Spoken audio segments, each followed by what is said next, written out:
We continue in our series out of Matthew, and this morning we talk about the King and His Sabbath. And it's not a coincidence that the portion of Scripture that we are studying this morning comes directly after what Jason preached on last week, which ended with Jesus saying, "Come to me, all who are weary and heavy laden. Come to me and I will give you rest. Take my yoke upon you, for my burden is easy and my yoke is light. Learn from me." And so from that, Jesus comes into this portion of Scripture. And again, it's not coincidental. Matthew 12, verse 1. At that time, Jesus went through the grain fields on the Sabbath. His disciples were hungry, and they began to pluck heads of grain and to eat. But when the Pharisees saw it, they said to him, "Look, your disciples are doing what is not lawful to do on the Sabbath." And he said to them, "Have you not read what David did when he was hungry and those who were with him? How he entered the house of God and ate the bread of the presence, which it is not lawful for him to eat, nor for those who were with him, but only for the priests. Or have you not read in the law how on the Sabbath the priests in the temple profane the Sabbath and are guiltless?" Now what he means by that is the priests are actually performing work. They are actually cutting up sacrifices. They are actually doing work in order to assist the rest of the community to engage. And he says, and Jesus saying, "Have you not read in the law that is happening?" Jesus says, "I tell you something greater than the temple is here." He's talking about himself. "And if you had known what this means, I desire mercy and not sacrifice," which is actually a quote from Psalm 51, "you would not have condemned the guiltless. For the Son of Man is Lord of the Sabbath." This is the word of the Lord. Remember 3 weeks ago, we said that the Pharisees are the quintessential HOA Karens. Do you remember that? They are the ones that think they are making the community better for everyone, but are just focused on the minutia of every little jot and tittle about what is brown, what is beige, what is acceptable in the context of the HOA. They are the ones that are tasked with the health and flourishing of Israel. But they are the ones that are most focused on the mechanics and of actually pointing out to you where you have done something wrong. In this portion of Scripture, Jesus insults the Pharisees 3 different times. I wonder if you saw that. And the first time, he says to them, "Have you not read what David did?" That is all they did. That was their job. Their job was to read and teach the Torah to people. Of course, they've read this. In verse 5, he says again, "Have you not read in the law?" What are they teachers of? The law. That's what they were. He's insulting them. He's saying, "Have you not read? Did you not get it? And if you had known what this means," 3 times, he's like, body, hook. And he's saying to them, "Guys, you're not getting this. You're not understanding this. You're focusing on minutia and mechanics, and you're missing the heart of what God is trying to lead his people into." In those days, the Sabbath was yet another opportunity to prove how superior you were. It wasn't just the eating laws and the ceremonial laws, but it was also the Sabbath. And it was very convenient for people that didn't have to work or didn't have to harvest to actually keep the Sabbath, as opposed to poor people that are literally working to put food on the table. David actually did break the Mosaic law when he went into the temple and he took the bread of the table of the presence and he gave it to the people after he was running away from Saul. He actually did break. Excuse me, there's no cough button. He actually did break the law, but Jesus did not break the Mosaic law. He broke what was a Pharisaical law. The Pharisees had to, well, they didn't have to. The Pharisees chose to add new laws to this law of Moses so that they could keep up with what was happening. And what they were saying is that the disciples were guilty of 2 separate laws. As they're walking through the grain fields and they're picking up grain, they're saying that is harvesting, as the disciples picked up the grain. And then the second thing that they were guilty of is they would rub it in their hands to take the husks off, and then they would eat the kernel. And so the Pharisees were saying, your disciples are guilty of harvesting, of reaping, and of threshing. And we know that that's not what was happening. We know that ultimately what they were doing is literally just taking what they needed to eat. In South Africa now, I took my girls, I worked in a very Jewish area called Glen Hazel. And in this Jewish area, there are actually boundaries that state what Jerusalem is outside of Jerusalem, so that the Jewish people that are there know what the boundaries of a Sabbath day walk is. In Glen Hazel particularly, you can't find bacon. You get lamb bacon. I don't know what that is. You get turkey bacon. Don't know what that is. You don't want to eat in a place there if you want bacon. The whole kind of city is set up around the Jewish population. There are 2 synagogues in Glen Hazel, and the one synagogue is where the tennis players go, and the other synagogue is not where the tennis players go because of this. At that synagogue, the people have determined that you can play tennis on the Sabbath, but you cannot pick up the ball. Because picking up the ball is work, but playing tennis is leisure. So do you understand kind of how ridiculous that is? That's what was happening with the Pharisees. As kind of modern life was continuing, they were saying, okay, well, let's make a rule. You know what I mean? We know that we're not supposed to work. Friends of mine who lived in Glen Hazel, they were there, and you're not allowed to drive on the Sabbath. And so what they did was they were invited by a more Orthodox family for Shabbos dinner, which is a real privilege. It's actually, and I'm going to talk about this a little later on, you get together on the Sabbath and you contemplate God. And so what they did is they drove their car around the block. And they parked their car around the block, and then they walked to the house. And they had dinner. And, you know, the Orthodox family, they knew that these people were not necessarily Orthodox in the way in which they fulfilled their faith. And so they said, good night, we can walk you to the car. And they said, oh, we walked, trying to feel superior, And they said, oh, that's amazing. Thank you so much for doing that. What an absolute privilege. Can we walk you home? So they had to walk all the way home, say goodbye to the people, walk all the way back to pick up their car so they could drive home. When we add law on top of law on top of law, not only does it get ridiculous, but the heart of what God is trying to impress on us gets lost. And that's what Jesus is saying to the Pharisees. The Son of Man is Lord of the Sabbath. In fact, directly after this, Jesus presses the point with the Pharisees because he walks into a synagogue and he looks for someone to heal, and he heals him so that he can prove to the Pharisees what the heart of the Sabbath is. Jesus was trying to show them then and show us now what the root of that is. They were focused on mechanics and not the ultimate Sabbath. What is the intent of the Sabbath? Dan Allender says this: the Jews refer to the Sabbath as the queen of all days, a day in which division, destitution, and death are put aside to celebrate our union with God, the abundance of His love, and the wild hope of the coming kingdom. It is a day of loving community and communion, reconnection with with real reality, true peace, unguarded laughter, feasting, playfulness, renewal, revival, and creativity. I want to read that again. It is a day of loving community and communion, reconnection with real reality, not what we are told is reality, true peace, unguarded laughter, feasting, playfulness, renewal, revival, and creativity. It is a day in the middle of whatever we are in the middle of that reminds us that God is holy. W-H-O-L-L-Y, good. Holy and wholly good. Gooder than every day, just plain good.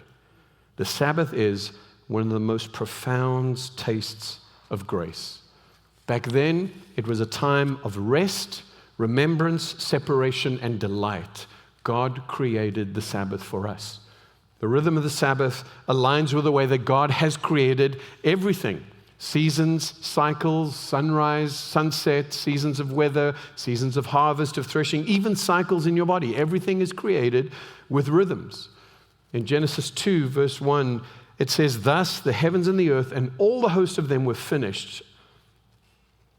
Were finished. And on the seventh day, God ended his work which he had done, and he rested on the seventh day from all his work which he had done. Then God blessed the seventh day and sanctified it. It means he made it holy, because in it he rested from all his work which God had created and made.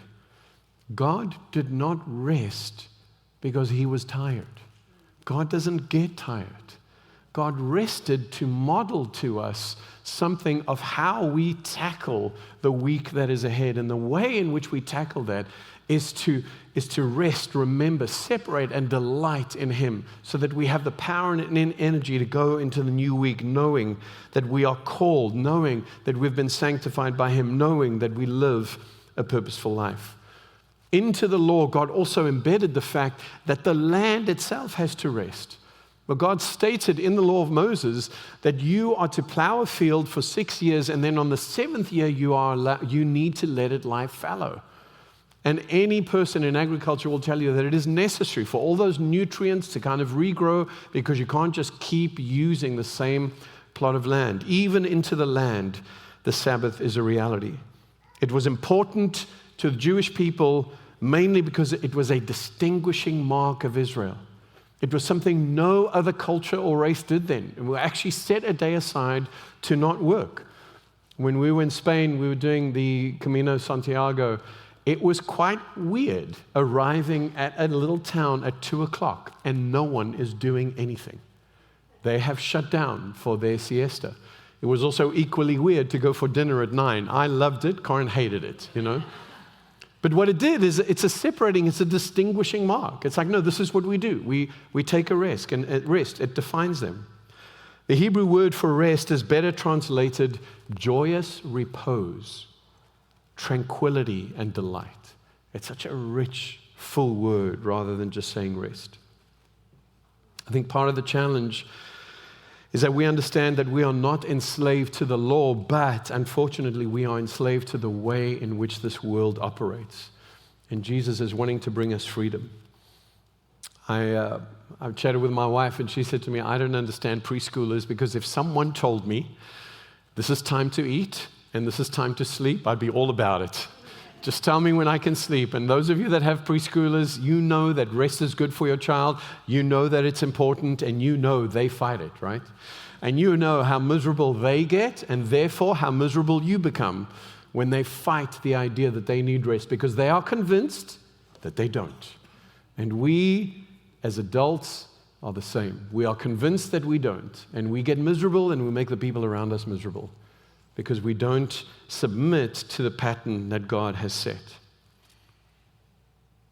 The Sabbath is a 24-hour block of time where we stop work, enjoy rest, practice delight, and contemplate God.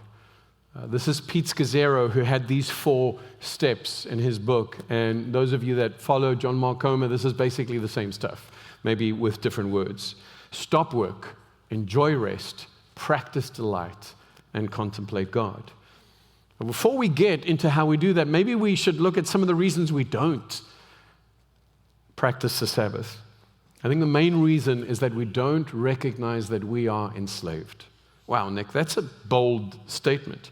Well, listen to Deuteronomy 5, verse 15. This is what God is saying to his people.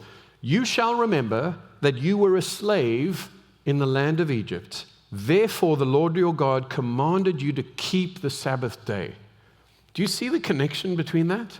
They were enslaved in Egypt. They were literal slaves. People telling them where to go, what to do, how much to produce, all of those things. And he says, the thing that's going to separate you from being a slave is this. I, the Lord your God, command you to keep the Sabbath day holy. You're going to say, no, I'm not a slave to this world. I'm not a slave to productivity. I'm not a slave to everyone that wants a piece of me. And I'm actually going to step back and I'm going to rest in God, because he has sanctified this day to remind me that I am different, I am unique, I am distinguished from every person in this world. Well, I don't believe we are intentionally disobedient. I don't believe there's anyone in this room that's saying, Sabbath. No one wants to do that. But I do believe that we have some excuses. We have the very shallow excuse. Ain't nobody got time for that, right? Where do we find time? As I said, we came back from South Africa. We stayed with my family. In South Africa, domestic help is very cheap. In fact, domestic helpers, minimum wage, and they are paid more than minimum wage because my cousin is a generous person. Minimum wage is $2 a day, $2 a day. And so we dumped our laundry in the room, we went off, we came up, we walked into the room. The room is cleaned, the beds are made, the laundry is folded, my t-shirts have been ironed. I'm like, oh, I can hear angels, you know. Let me tell you this, I chatted with my friends. Most of my friends have domestic help. It does not make their ability to Sabbath any easier. Because you know what we do?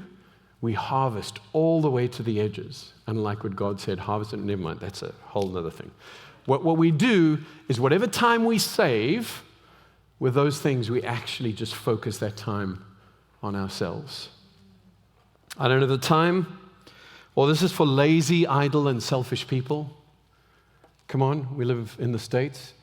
Let's prove how tough we are. Let's wear the fact that we haven't gone on vacation in 3 years and wear that as a crown. This is just for lazy people. Or it's too legalistic, it's outdated, and it's actually impossible. Or this one, for me, this is an area of failure. And every time I attempt to re-engage in a meaningful way, I'm setting myself up for failure. Why would I do that? There's so many other areas of failure in my life. Why would I try this again and fail? I'm calling these out because I believe Jesus can rescue us from all of those things. But I believe there's a deeper and more difficult one, and this is fear.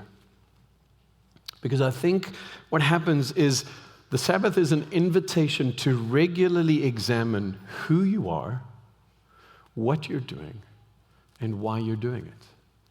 Maybe we are afraid to hear those answers.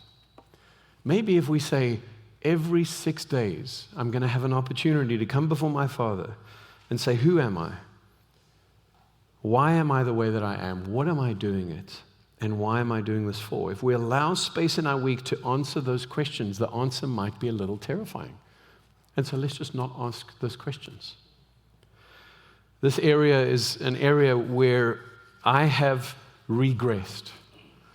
And I'm just being honest, it's something that I believe is important, and it's something that is in my planner, but out of the 4 elements of the Sabbath, it's an area of regression for me. And I'm telling you that because this has stirred me. Even as I was on the plane, I was thinking, God, maybe I can just preach on the healing of the man on the Sabbath, because that doesn't really I don't have to deal with the fact that I'm preaching and this needs to be a reality in my life. And I'm just telling you right now, I have really good advice on Sabbath. I have a really good poor practice on it. But I'm not going to stand here and say, oh, just throw it out. I'm going to say, let's all step in a deeper way. We are subconsciously or intentionally a little afraid of practices of prayer, study, silence, and solitude because we're afraid that maybe we're going to hear the accusing voice of the devil say, you're not enough, you're not good enough, the shame and condemnation, instead of the promise of God saying, son, if you still your voice, you will hear my voice. Well done, my good and faithful servant. Come to me and you will find rest. When we regularly take time out to quieten the screeching voice of the world, we will hear the voice of our Father. Now, resting from the impossible task of trying to get everything done, trying to get people that don't really like us to affirm us and encourage us. No, this is a tool that God uses. We're so desperate to hear from our boss, well done. But I don't know how desperate we are to actually be in a place where we haven't done anything and to hear the voice of the Father say, well done. That's the gift of the Sabbath. I'll be honest, for me, one of the challenges with the Sabbath is that I do not want to end up like some of the people that I know that have used the Sabbath in an end in and of itself. Is the reason that I exist is to rest. Now, the Sabbath only makes sense in the context of work. If you are constantly Sabbathing, there is a term for that. It's called sloth. That's what that is. You work for 6 days and you rest on the 7th. And so for me, I've always looked at people that use self-care and boundaries and Sabbath to create a world of comfort that is focused on them and their needs. And I'm like, I don't want to be like that. And what I've done is I've missed the deeper meaning of Sabbath. And the invitation of God to actually say, Nick, step in in an intentional way so that you can hear the voice of the affirming Father rather than the voice of the world. I think the other thing sometimes we fear is like, I'm not enough. And the main villain in our age is spiritual and technological, not economic. Because you may not feel like this, but you can take a break for one day a week and it will not change your economic status. This is not the case in India and in Nepal and in China. But I think if your challenge is not that you won't have enough to eat, that you have to trust God for those material things. Your challenge is the thing in the back of your pocket, your phone. Your challenge is what everyone is saying about what a meaningful life is. That is our challenge. If approval, significance, and security don't come from accomplishment, then where do they come from? They come from the voice of the Father. They come from Him saying, come, sit, be still with me, my son. I don't need anything from you. You know what a pleasure it is to be in the presence of someone who loves you but doesn't need anything from you? Doesn't need your affection, doesn't need any physical things, doesn't even need you to be there, doesn't affect their person at all, but they choose to be with you. That's what we miss when we miss the Sabbath. Don't allow flakes. The Lord will provide, and they don't work, and then they come ask you for help. Don't allow lazy people who center their existence around comfort to rob you of this rhythm of formation. The Sabbath is a 24-hour block of time where we stop work, where we enjoy rest, where we practice delight, and where we contemplate God. So how do we do this? Well, the first and most important thing is that we stop work. Now, our work is part of who we are. It's not all of who we are. Our work has value. We discussed this when we spoke about vocation as something that God has given us. We are called to work. That's what Adam and Eve were called to do by God. He gave them a mandate. We are called to work. Now, stopping work in and of itself, whether you're a Christian or not, is beneficial. Because when you stop work, you keep the machine going. So now those of you that own motor vehicles, you know that you're supposed to change the oil, right? Why do you change the oil in the motor vehicle?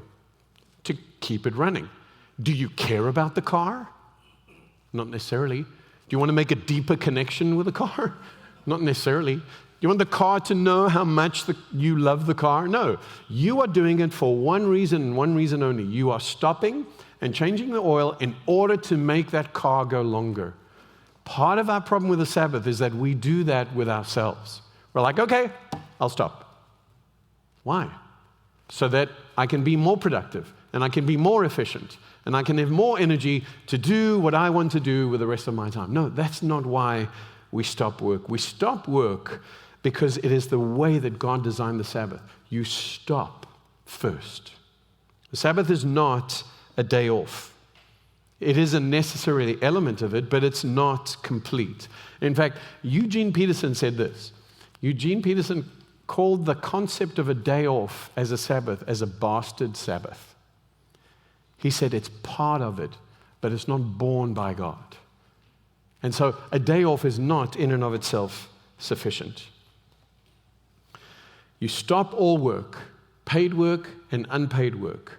Errands, to-do lists, shopping, those are not elements of a Sabbath. That is what the Bible describes as preparations for the Sabbath. And so, yes, this will take some intentionality to plan. My wife, this week, reminded me that on a Monday, we go to Costco and we do our shopping, and then we buy a hot dog and we have a date for 38 seconds while we eat the hot dog. She's like, that is not stopping. That is certainly not delighting. That is certainly not any of the elements that the Sabbath is talking about. And so, no, that is not a Sabbath. That is a day off. What we need to do is we actually need to sit down, if we are married, with our spouse and say, are we committed to this? How can I help you to prepare so that on the day that we have chosen, we don't need to do all these things? Now, remember what I said is it is not something that is immovable, because Jesus talks afterwards. He says, guys, you are hypocrites. If one of you has a mule that's fallen down in a hole, are you not going to help it on the Sabbath? Is it better to do good or to do harm on the Sabbath? There are times where you actually need to be more engaged, where someone needs help, where your friend wants to move. Try this, guys. Hey, can you help me move? I'm sorry, it's my Sabbath. You know what? It's a get out of jail free card. It's the same as like, well, let me pray about that, you know? It's actually, no. You can actually do it. And sometimes when someone asks for help or needs something on the Sabbath, it is the most holy thing you can do, to step out and to help them. Why? Because you have a rhythm of Sabbath, and everything does not depend on this one day that everything has to go right, because in 6 days' time, it will come around again. We need to enjoy rest.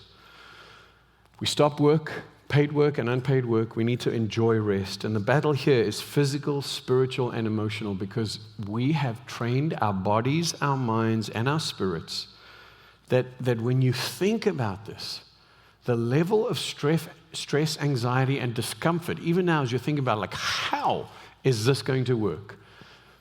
And you need to say, God, in the name of Jesus, you would not have called me to something that is impossible.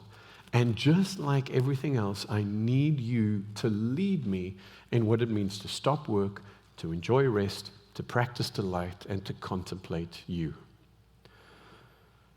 Sabbath is spiritual warfare because we resist the principalities and powers of this world. It's digital warfare, and we've spoken about that, so I can't get into that. Sabbath slows us down so that we have the opportunity to connect with ourselves, with God, and with His creation. Let me say this, and this is important. Lakes, mountains, beaches, all those things are God's creation. You know what else is God's creation? Your people, your family, your friends. In fact, God created the world and said it is good. Then He created man and woman, and He said, this is very good. And so this is not about becoming a hermit. This is not about not seeing anybody on that day. This is actually about saying, I'm going to spend time in loving communion with God in the midst of His creation. Now I know there are introverts and extroverts. My wife is a massive introvert. And we need to find that balance. And there are times when I say, bless you, girl. Go and read your book. Go and sit down alone and do nothing. I'm going to go ride my bike. We don't have to do all of it together. But it would be sad if we did none of it together. And so we hike and we play pickleball and we do the kinds of things that we enjoy together. We practice delight. We feed our souls. And I want to say, invite others into the practice of your delight and into your contemplation of God. I want to say this: stop work, enjoy rest, practice delight. I think those are easy. Well, they're easy for me. This one is the more difficult one, because this is what separates vacation from Sabbath. And this is the contemplation of the God that called you to communion and Sabbath with Him. That is what actually makes this day holy. That is what sanctifies this day. That is what makes it a day that is more meaningful than the rest of your vacation. It's when we contemplate God. Jesus says, I tell you, something greater than the temple is here. Jesus is pointing to the fact that He is the very presence of God. In Him we find meaning, in Him we find rest, in Him we find identity, and in Him we find security. The Jews had to go to a temple for sacrifice, they had to go to a temple for forgiveness, for a sense of connection to God. And Jesus is saying, when you take time out to contemplate God, you realize that I'm here, you are able to experience all of these things. I want to say this very, very clearly. Sabbath is not taking time off church. Sabbath is not taking time off from God, not reading your Bible anymore, not engaging in those spiritual practices. It is intentionally planning to engage with God in a way that is different from your usual rhythms of engaging with God. Something different. It could be a prayer walk. It could be lighting a candle, staring at it for 10, 15, 2, whatever your time is. Just meditating on the goodness and kindness of God. It is something unique that you do in order to set that day aside from the regular rhythms of life. That is what that is. We have lots of opportunity and lots of resources for that, so I'm not going to spend time in that. What I want to kind of dig down to is the essential heart attitude that needs to be shaped. Weekly worship can be part of your Sabbath.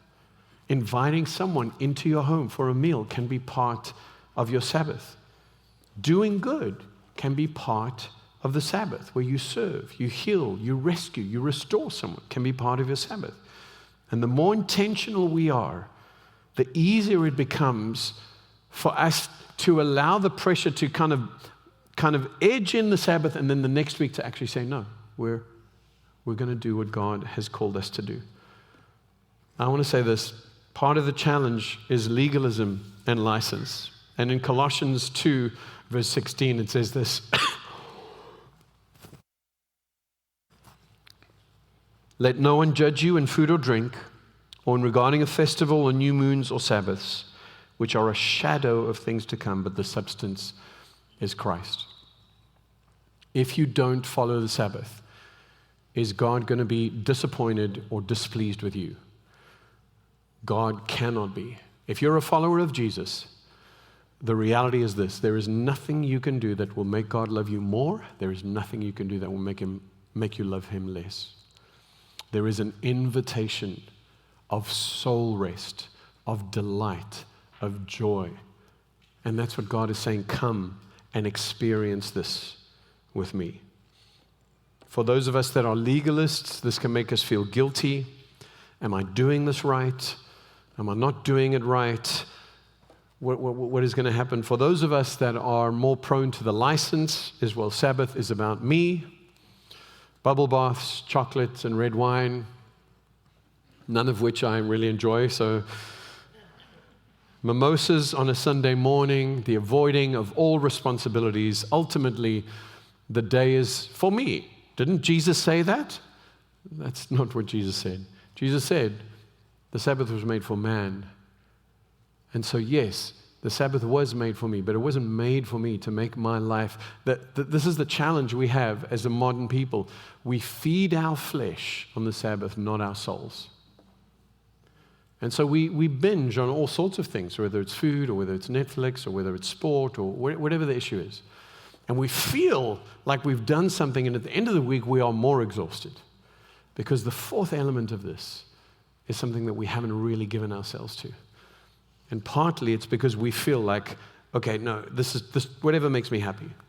I can tell you, some of you, on your Sabbath, you need to sleep the entire day. Not all the time. But some of you need that. Some of you need to get out and do something active. Yeah, not Stephanie. So. I am saying one of the ways that you can make a stronger connection with God is to take this element back to God and say, Father, what do I need? Not what do I want, but what do I need? What is actually going to stir me and feed my soul as well as rest my flesh? What is that thing going to be? And it's not going to come natural to you. Because the world, every single moment of every day, is saying you are the most important person in the world, and whatever you want, you should have. And God is saying, I love you, and no, you can't have your way. And that is for our own good and benefit. Church, transitioning to a day off Sabbath requires planning, it requires creativity, and it requires trial and error and accountability. And I've said this to my life group. My life group knows this. Low-hanging fruit. Do you know what that means? It means we don't get a ladder, we don't climb up the tree. We just look for low-hanging fruit and just pluck it off. Can you do 6 hours? Good. Can you move 6 hours to 12 hours? Good. Can you move 12 hours to 18 hours? Good. 18 to 24, that's a slam dunk because you're asleep, okay? Little bits. Just move towards it. In a little bit. Don't go out here now and say, that's it. We're going to plan our Sabbaths for the rest of the year. This is exactly how we're going to do it. No, you invite God into the process because that's what he wants to do. Ultimately, what is our true Sabbath rest? Hebrews 4 verse 8 is reminding the Hebrew people of what true rest is. And he's saying to them, for if Joshua had given them rest, then he would not afterwards have spoken of another day. Now, We are not talking about the Sabbath day here. We're talking about the fact that the Israelites were rescued out of Egypt. Joshua led them out of Egypt. Moses led them out of Egypt. Joshua led them into the promised land. The other day that he's talking about is the transition, that salvation story. There remains, therefore, a rest for the people of God. For he who has entered his rest has himself also ceased from his works as God did from his. Now again, this is not talking about Sabbath. This is talking about the dead works that we kind of engage in order to make God pleased with us. And when we have accepted the sacrifice of Jesus, the reality that his blood shed on the cross for us, his resurrection and ascension to the right hand of the Father is enough. His work has ceased. He is seated at the right hand of the Father. Then it is important for us to be diligent. What does to be diligent mean? It means to strive with haste, zeal, and urgency to enter his rest, lest anyone fall or become the same, according to the same example of disobedience.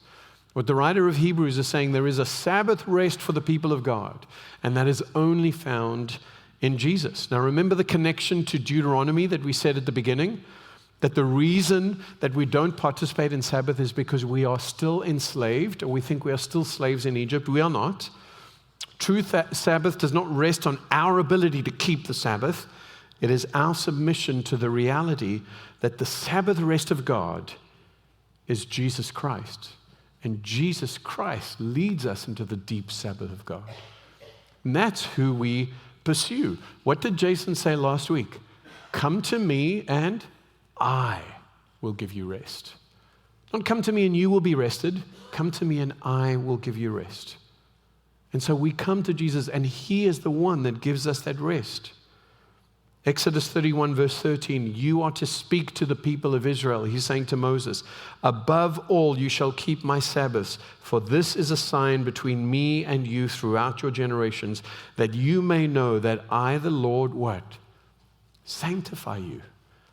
This is an opportunity for God to meet with you in a unique way and to remind you of the sanctification already gained in Jesus. These Jews did not have that. We have that. The Sabbath is an opportunity to stop work.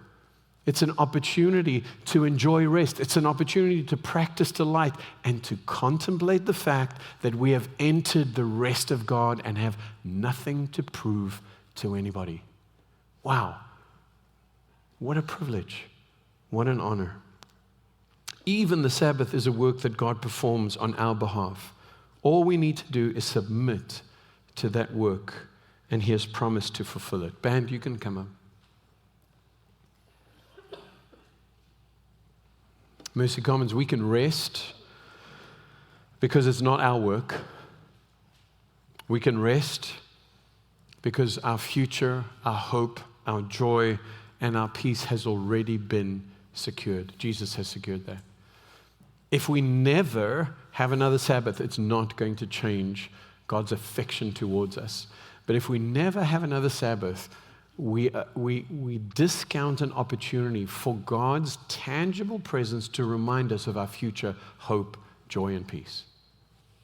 This is an invitation, not a whipping. It is Christ's finished work.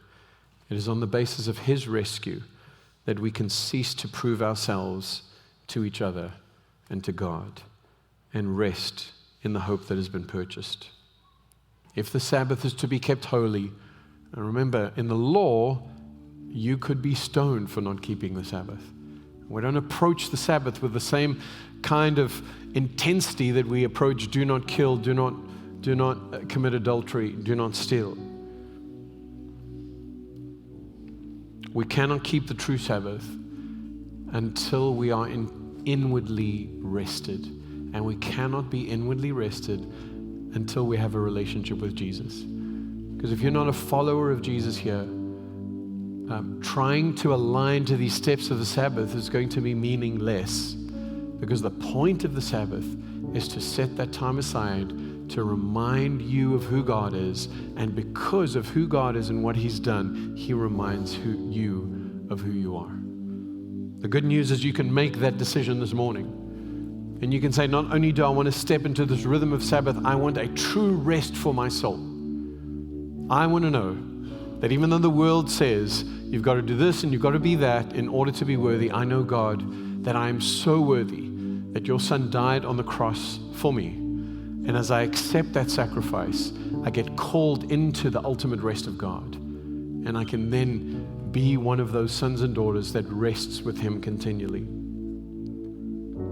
Maybe this morning you feel lazy, or you feel enslaved, or you feel fearful with this whole concept of Sabbath. I want to say that none of those things are the voice of God. What I want you to hear is the invitation of your Father saying, yes, man was not made for the Sabbath was made for man. Come and commune with me. As followers of Jesus, we can Sabbath because He is our shepherd and He makes us lie down in green pastures. He makes us lie down in green pastures. We can Sabbath because He sets us by still waters. We can Sabbath because He restores our soul. We can Sabbath because even though we walk through the valley of the shadow of death, His rod and His staff comfort us. We can Sabbath with Him because He prepares a table for us in the midst of our enemies. My cup overflows. It isn't just enough. It isn't halfway. It overflows. We can Sabbath without Jesus because His goodness and His mercy will follow me all the days of my life. Let's stand and sing.